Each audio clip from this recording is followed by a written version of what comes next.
Abakozi mu kyuma kya pamba babunye obufofofo nga bagezaako okuzikiza omuliro ogukutte ekkolero lyabwe naye ng'obuuma bw'omu bizimbe tebulinawe butuuka muliro ogubadde gusaasaanye ogwatandise ku ssaawa nga 9 ez'olweggulo.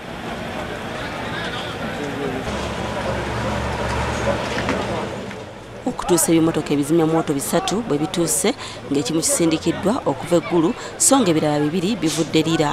Wadde bikozeeko kye bisobola omuliro gubadde gukyabiyinze.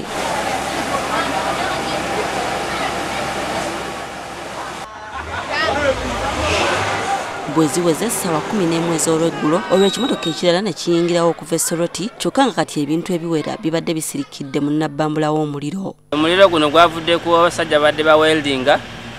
Kitegereza mba bano ba weldinze omuliro ne guvaayo ne gukwata ku pamba. Umanye pamba omuliro gutandika mpola mpola. Oluvannyuma lwa dakiika nga 10 bagenze okulaba nga omuliro gwonna gukutte. Wabula amazzi gawedde mu bimotoka bino byonna ng'omuliro tegunnazikirira ddala era kwe kudda erira nga kino kyesudde kilomita nga 50 okuva ku kkolero okuteekebwamu amazzi.